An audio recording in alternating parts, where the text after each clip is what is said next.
ሰላም ሰላም እንዴት ናችሁ? ውድ የገብሬ ቲቶሪያል ቤተሰቦች ዛሬ ይዤላችሁ የመጣሁት እንግዲህ ያው እንደሚታወቀው የመንግስት በሚያደርገው የተቋማት ሪፎርም ውስጥ የሰራተኛው ብቃት መመዘን አንደኛው ፒላር ነው። ከዛ ፒላር ውስጥ ሰራተኞች ተመዝነው ብቁ መሆናቸው ሲረጋገጥ ለሚቀጥለው ፌዝ እንደሚሄድ ነው እና ስለዚህ ለዛ ምዘና ይጠቅማሉ፣ ያገለግላሉ ወይም ደግሞ ልትለማመዱባቸው ትችላላችሁ ብዬ ያሰብኳቸውን ጥያቄዎች ዛሬ ይዤላችሁ መጥቻለሁ። ጥያቄዎቹ በቁጥር 20 ናቸው። እያንዳንዳቸውን እንመለከታለን ማለት ነው። እንግዲህ ጥያቄ ቁጥር 1 ከበታቸው የሚሰራ አንድ ባልደረባው የተሰጠውን ስራ በወቅቱ ካልጨረሰ መጀመሪያ ምን ሊያደርጉ ይችላሉ ነው። እንግዲህ ስራ በወቅቱ በጊዜ በመጠንና በጥራት ጨርሰን ዴሊቨር ማድረግ አለበት አንድ ሰራተኛ። እሱ ካልሆነ ምን ልናደርግ እንችላለን ነው። ለበላይ ኃላፊ ሪፖርት አደርጋለሁ ነው። በስራ ላይ የገጠመው ችግር ለማወቅ አነጋግረዋለሁ። ከስራ እንዲታገድ አደርጋለሁ። ሌላ ሰው እንዲሰራው አዛለሁ። እነዚህ ሁሉም አማራጮች ናቸው፣ ግን ሁሉም ትክክለኛ አማራጮች ናቸው። ነገር ግን በመጀመሪያ ካልጨረሰ መጀመሪያ ምን ሊያደርጉ ይችላሉ? መጀመሪያ ፈርስት ላይ ምን ሊያደርግ ይችላል? ሰው ምን ሊያደርግ ይችላል? የዚህኛው ጥያቄ ትክክለኛ መልስ በስራ ላይ የገጠመውን ችግር ለማወቅ አነጋግረዋለሁ የሚለው ትክክለኛ መልስ ነው ማለት ነው። እንግዲህ ወዳጆች ይህን ቪዲዮ ሰብስክራይብ፣ ላይክ፣ ኮሜንት፣ ሼር እያደረጋችሁ ቀጥሉ። ሌሎች አዳርሷቸው። በእርግጠኝነት ይህን ቪዲዮ ትጠቀሙበታላችሁ። ጥያቄ 2 በቡድን አባላት መካከል አለመግባባት ሲፈጠር የእርስዎ ሚና ምን መሆን አለበት ነው። እንግዲህ በቡድኖች ወይ በተቋማት ውስጥ ወይ ደግሞ በስራ ክፍል ውስጥ አለመግባባቶች ሊፈጠሩ ይችላሉ። ስራና ስራ ማዕከል ሊያደርግ ይችላል፣ ወይም ሌላ ጉዳዮችም ማዕከል ሊያደርግ ይችላል። የተፈጠረው አለመግባባት ሚናው ምንድን ነው? ጀስት ይሁኑ መሪ ብትሆን አንተ መሪ ብትሆን ምን ልታደርግ ትችላለህ ነው። ጥፋተኛውን መለየትና መቅጣት፣ በጉዳዩ ላይ ጣልቃ አለመግባት፣ የሁለቱንም ወገን ሀሳብ በመስማት መግባባት እንዲፈጠር ማድረግ ነው። እንግዲህ ጥፋተኛውን መለየትና መቅጣት ሊሆን ይችላል እርምጃ፣ ግን ከሚና አንጻር ይሄ ትክክለኛ ሚና ነው ወይ? መጀመሪያ እዛ ድረስ ከመድረስ በፊት ስናስብ ይሄኛው ትክክል አይደለም። በጉዳዩ ላይ ጣልቃ አለመግባትም እንግዲህ ስራን ሊበድል ይችላል፣ ተቋሙን ሊጎዳ ይችላል በጉዳዩ ላይ ጣልቃ አለመግባት።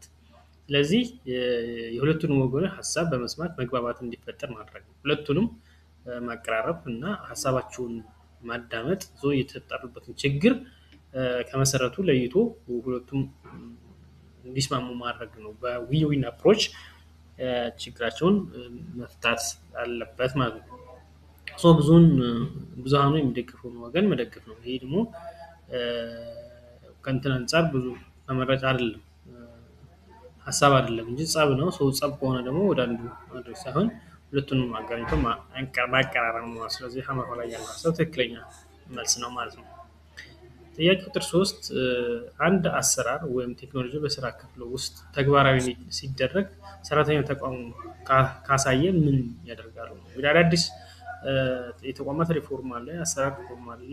ወደ ተቋማችን ሲመጡ እነሱ ቴክኖሎጂ ፈጠራዎች ወደ ተቋማችን ሲመጡ ሬዚስታንስ አለ በሰራተኛው መካከል። ያን ሬዚስታንስ ምን ሊያደርጉ ይችላሉ? እንዴት ሊፈታው ይችላል? ትዕዛዙ ስለሆነ እንዲፈጸም አስገዳጅ መመሪያ እሰጣለሁ። ግን ትክክለኛ አይደለም። የአሰራር ጥቅምና አስፈላጊነት አስረድቼ እንዲላመድ አበረታታለሁ። ተቃውሞ የሚያሳዩትን ሰራተኞች ከስራ ክፍል እቀይራለሁ። ይህም ትክክል አይደለም። አሰራሮችን ትቼ ወደ ነበረው የቆየ አሰራር እመልሳለሁ። ይህም ከተወዳዳሪነት አንጻር ኮምፒት ልናደርግበት የምንወዳደርበት ሀሳብ አይደለም ማለት። ስለዚህ ትክክለኛ ሀሳቡ የአሰራሩን ጥቅም ምንድነው፣ ቴክኖሎጂ ምንድነው የሚሰጠው ጥቅም፣ አስፈላጊነቱ ምንድነው የሚለውን በደንብ ለሰራተኞች በማስረዳት የሪፎርሙ አካል ወይ ደግሞ የቴክኖሎጂ ባለቤት እንዲሆኑ ማድረግ ነው እና እንዲላመዱ ማድረግ አስፈላጊ ነው። ስለዚህ የዚህ ጥያቄ ትክክለኛ ሀሳብ ላይ ያለው ሀሳብ ነው ማለት ነው። ጥያቄ ቁጥር 4 አንድ ባልደረባው በስራ ላይ ጥሩ ውጤት እያስመዘገበ ቢሆንም ከሌሎች ጋር ግንኙነት ደካማ ከሆነ የእሱ ተግባር ምን ሊሆን ይችላል? ይሄ እንግዲህ ሁለት ነገር ነው። ያው በተለይ ከኮምፒተንሲ ጋር ስንመለከተው ሁለት አይነት ኮምፒተንሲዎች አሉ። ቢሄቪራል ኮምፒተንሲ እና ቴክኒካል ኮምፒተንሲ የሚላቸው። አሁን ይሄ ልጅ በስራ ላይ ጥሩ ውጤት እያስመዘገበ ነው፣ በቴክኒካሊ ጎበዝ ነው ብለን ልንል ይችላል። ግን ከሰዎች ጋር ግንኙነቱ ደግሞ ደካማ ነው፣ ወደ ባህሪ ሊወስዱ ይችላል ማለት ነው። ስለዚህ አንድ ሰራተኛ በቴክኒካሊ በጣም በስኪሉ ወይም ደግሞ ኖሌጁ የተሻለ ቢሆን እንኳን ያንን ሊያሰራ። ስለዚህ በእውቀት ቴክኒካሊ እንኳን ጎበዝ ቢሆን ባህሪው ደካማ ከሆነ ስራው ላይ የራሱ የሆነ ኔጌቲቭ የሆነ ኮንሲኩዌንስ ወይ ደግሞ ኢምፓክት አለው ማለት ነው። ስለዚህ ባህሪን መለካት የሚያስፈልገው አንደኛው እሱ ነው ማለት ነው። የፈለገው ሰው እውቀቱ ጎበዝ ቢሆን በባህሪው ደግሞ የተሻለ ከሰዎች ጋር ተግባቢና ጥሩ ባህሪ ከሌለው በስራው ላይ ውጤታማ ሊሆን አይችልም። የዚህኛው ትክክለኛ መልስ ምንድነው? በቡድን ስራ ግንኙነት፣ በስራ ውጤት ላይ፣ በስራ ስኬት ላይ ያለውን አስተዋጽኦ በማስረዳት አነጋግረዋለሁ ነው የሚለው። የዚህ ትክክለኛው መልስ ይሄ ነው። በስራ ውጤታማ ስለመሆኑ አላደርግም። በስራ ውጤታማ ነው፣ ግን በአጠቃላይ በኮሚኒኬሽን ላይ ደካማ ከሆነ ውሎ አድሮ ስራው ላይም የራሱ ተጽዕኖ ስለሚኖረው ይሄ ምንም አላደርግም የሚለው ትክክለኛ መልስ አይደለም። ከቡድን ስራ ውጭ ብቻውን እንዲሰራ አመቻቻለሁ፣ ይሄም ትክክል አይደለም። ማለት በቡድን መስራት አንድ ሰው ከሚሰራው ይልቅ በቡድን መስራት የበለጠ ውጤት ይመጣል። አንድ ሲደመር አንድ በቡድን ስራ ውስጥ ከሁለት በላይ ነው እና ይሄ ሲነርጂ የምንለው ማለት ነው። ከቡድን ስራ ውጭ እንዲሰራ ማድረጉ እሱ ትክክል አማራጭ አይደለም ብላ ለበላይ አካል ሪፖርት አድርጌ እርምጃ እንዲወሰድበት አደርጋለሁ ነው። ይህም ትክክል አይደለም። ስለዚህ የዚህኛው መልስ ለላይ ያለው ሀሳብ ትክክለኛ መልስ ነው ማለት ነው። ጥያቄ ቁጥር 5 በቢሮ ውስጥ ለአንድ ስራ ኃላፊነት ሲሰጡ መስፈርቱ ምን መሆን አለበት? በቢሮ ውስጥ ለአንድ ስራ ኃላፊነት ሲሰጡ መስፈርቱ ምን መሆን መቻል አለበት ነው። ለእርሱ ያለው ቅርበት ነው። ይሄ እንግዲህ እንደዚህ አይነት ነገሮች አይመከሩም፣ ትክክልም አይደለም። በቅርበት ሳይሆን በአፈጻጸሙ መሰረት ያደረገ ነው። የትምህርት ደረጃ ብቻ ነው። ለስራ ያለው ብቃት፣ ልምድና ዝግጁነት በቢሮ ውስጥ ያለው የቆዩ ጊዜ ናቸው። እንግዲህ በቢሮ ውስጥ ለአንድ ስራ ኃላፊነት ወይም ዴሊጌሽን ኃላፊነት ስንሰጥ ለአንድ ሰው ለእርሱ ያለው ቅርበት ነው። አሁን ላይ የሚታይ ነገር ሊሆን ይችላል፣ ግን ትክክል አይደለም። በአቀራረብ ሳይሆን ትክክል አይደለም ማለት ነው። የትምህርት ደረጃ ጀስት አንደኛው መስፈርት ሊሆን ይችላል፣ ግን ኦንሊ ነው ወይ ብቻ ነው ወይ ሲል ብቻ አይደለም ማለት ነው። ለስራው ያለው ብቃት ትምህርት ደረጃውን እዚህ ውስጥ ይገባል። ብቃቱ ምንድነው? ልምዱ ምንድነው? ስኪሉ ምናምን የሚለውን ነገር እናያለን ማለት። ስለዚህ ትክክለኛው መልስ ሀመርሆ ላይ ያለው ነው ማለት ነው። በቢሮ ውስጥ የቆየ ጊዜ ትክክል አይደለም ማለት ነው። ጥያቄ ቁጥር 6 አንድ የውሳኔ ሀሳብ አቅርበው በበላይ ኃላፊ ውድቅ ቢደረግ የእርሱ ምላሽ ምን ሊሆን ይችላል? እንግዲህ ውሳኔ ሀሳብ አቀረብን እንደ ባለ ወይ ደግሞ እንደ ሱፐርቫይዘር ወይ እንደ በታች አመራር ያን ሀሳብ ግን ውድቅ ቢደረግ ምንድነው የሚያደርጉት ነው? በበላይ ላይ ቅሬታ ይዛለሁ። ቅሬታ መያዝ ትክክል አይደለም። ምክንያቱም ውድቅ የተደረገበት ምክንያት ሊኖር ይችላል። ያን ከዛ አንፃር ነው መታየት ያለበት እንጂ ቅሬታ ወይ ደግሞ ቅር መሰኘት ተገቢነት ላይኖረው ይችላል ማለት ነው። ውድቀት የተደረገበትን ምክንያት ጠልቄ በመረዳት ሀሳብ አስተካክዬ አቀርባለሁ። ይሄ ነው መልሱ ማለት ነው። ውድቅ የተደረገበት ምክንያት ምንድነው?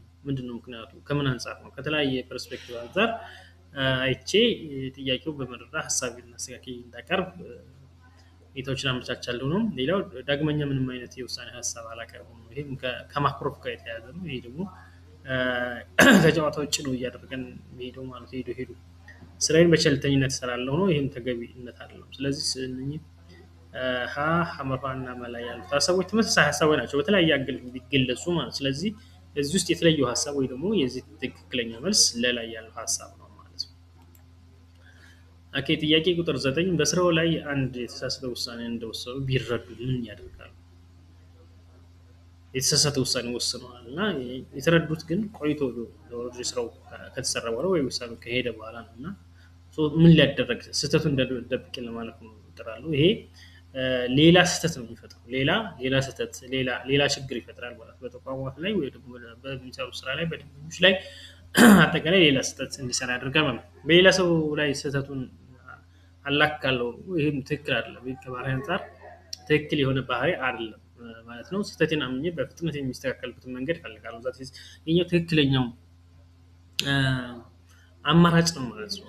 ስህተትን መጀመሪያ ማመን ነው። ከዛ ትክክለኛ አማራጩ መፈለግ ነው ማለት ስራዬን ለቅቄ እሄዳለሁ ነው። ይሄም መፍትሄ አለው።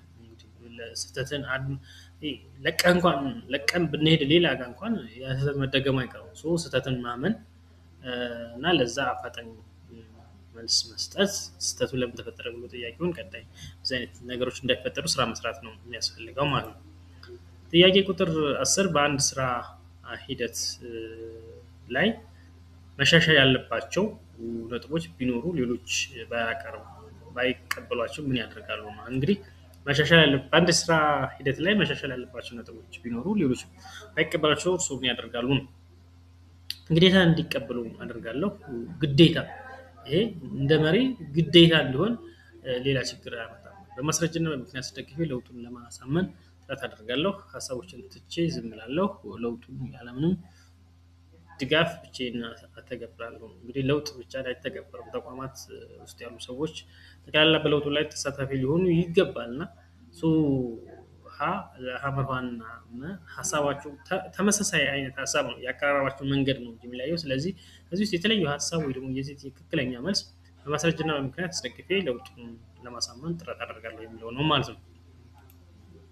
ጥያቄ ቁጥር 11 አንድ አገልግሎት ፈላጊ በጉዳዩ እንዲፈጥንለት የገንዘብ ስጦታ ቢሰጡ ምን ይደረጋል? እንግዲህ ከባህሪ ጋር ከኮራፕሽን ጋር ከጉቦ ጋር የሚያዘውና እንደ ምስጋና ተቀብዬ ጉዳዩን ጨርሳለሁ።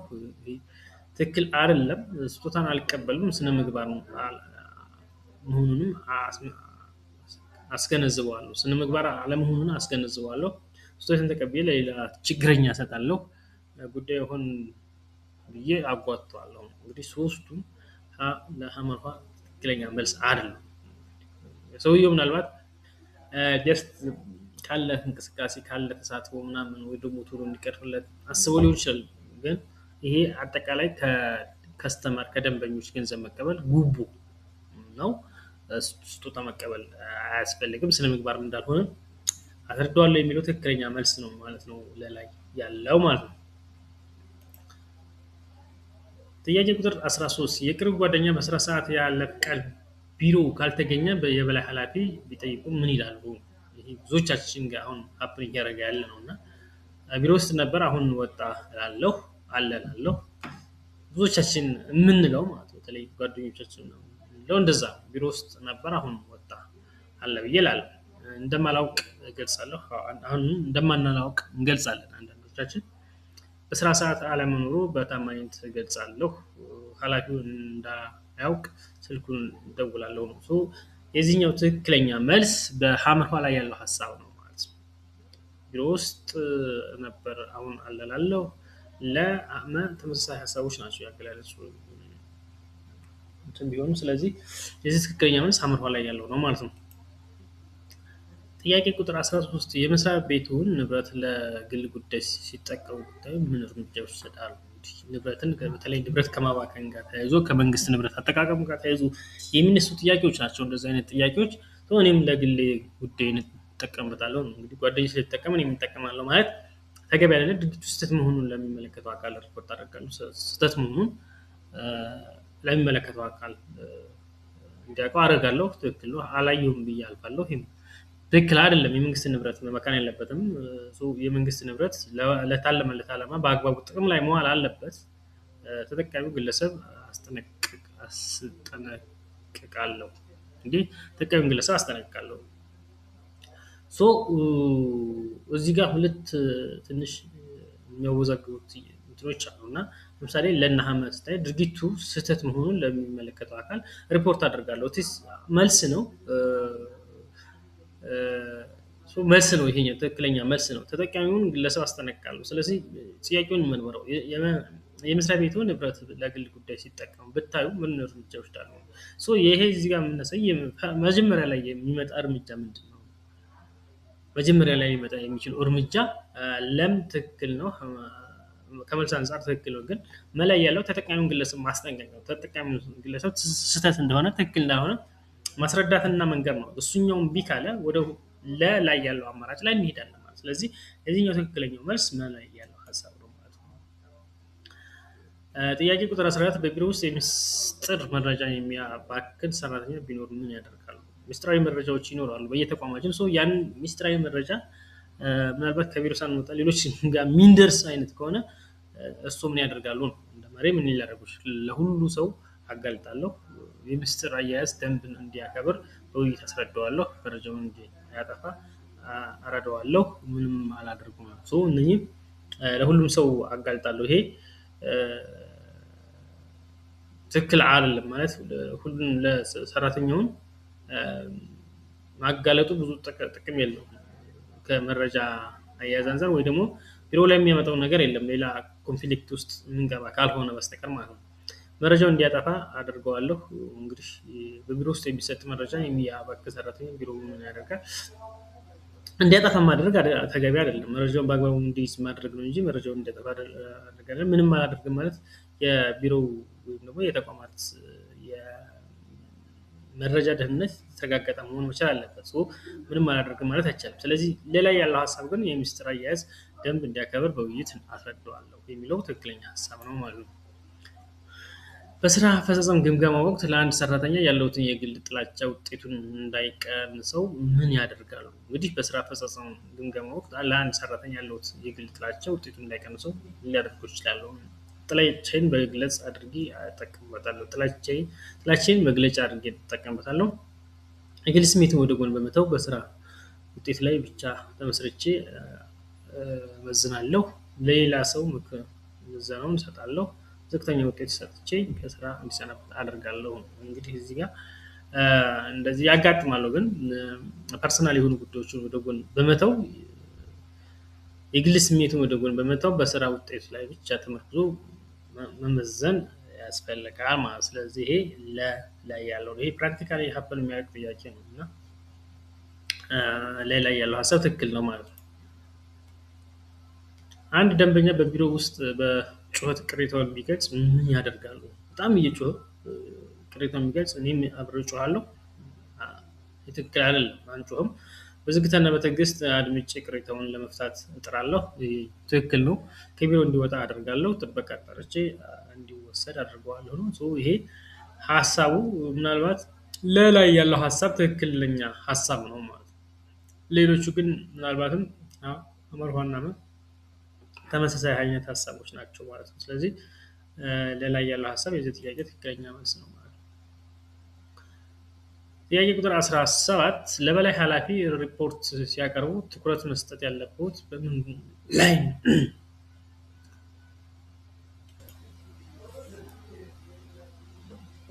ለበላይ ሪፖርት ሲያቀርቡ ትኩረት መስጠት ያለበት በምን ላይ ነው ይላል። በሪፖርቱ ብዛት ነው። አንዳንድ ሰዎች እንግዲህ የሪፖርቱ ብዙ ሲሆን ብዙ የሰሩ የሚመስላቸው ሰዎች አሉ። ይሄ ግን ትክክል አይደለም።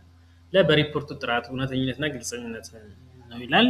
አመርኋ በሪፖርቱ ቃላት ውበት በጣም አሉ። ሪፖርቱ በጣም አስበው የሚጽፉ ሰዎች አሉ። ጥሩ ነው። ግን ይሄም ከእንትን አንፃር ብዙ ትኩረት ሊደረግበት የሚችል አይደለም።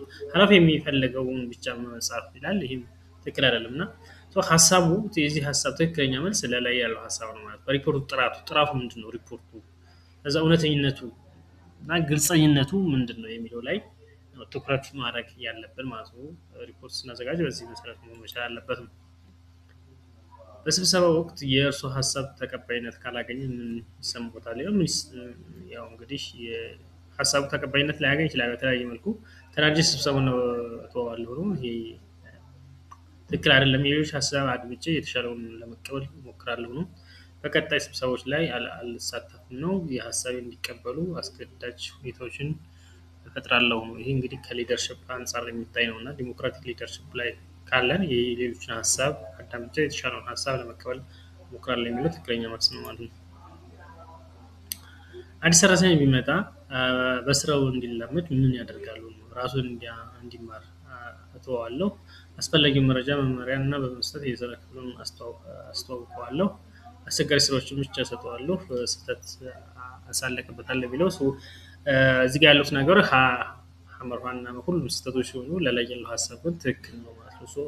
መልሱ ለላይ ያለው ሀሳብ ነው። አስፈላጊ መረጃዎችን መመሪያ በመስጠት የስራ ክፍሉን አስተዋውቀዋለሁ የሚለው ትክክለኛ መልስ ነው ማለት ነው። የዚህ ቪዲዮ የመጨረሻ ጥያቄ ለደንበኞች የሚሰጠውን አገልግሎት ለማሻሻል ምን መደረግ አለበት ነው። እንግዲህ ይሄ ከከስተመር ሃንድሊንግ ጋር ወይ ደግሞ ከደንበኞች አያያዝ ጋር የሚመነጭ ጥያቄ ነው ማለት ነው። የደንበኞችን አስተያየትን መሰብሰብና መተግበር ትክክል ነው። የሰራተኛ ቁጥር መጨመር፣ ሰራተኛ ቁጥር በመጨመር የደንበኞች ፍላጎት ላናሻሽል እንችላለን። አገልግሎትን በውድ ዋጋ መስጠት ይሄኛው የደንበኞች ቅሬታ ያመጣ ካልሆነ በስተቀር ዋጋ አገልግሎቱ አያሻሽልም። ደንበኞች እንዳይመጡ ማድረግ ነው። ይህም ሌላኛው የድርጅቱ ሊጎዳ የሚችል ተግባር ነው ማለት። ስለዚህ የዚህኛው ትክክለኛ ሀሳብ የደንበኞችን አስተያየት መሰብሰብ እና መተግበር ያስፈልጋል ማለት ነው። የዚህ ቪዲዮ የመጨረሻው ነገር ምንድነው? አንደኛ ይሄ ቪዲዮ ሰብስክራይብ፣ ላይክ፣ ሼር እና ኮሜንት አድርጉ። ስለነበረን ቆይታ አመሰግናለሁ።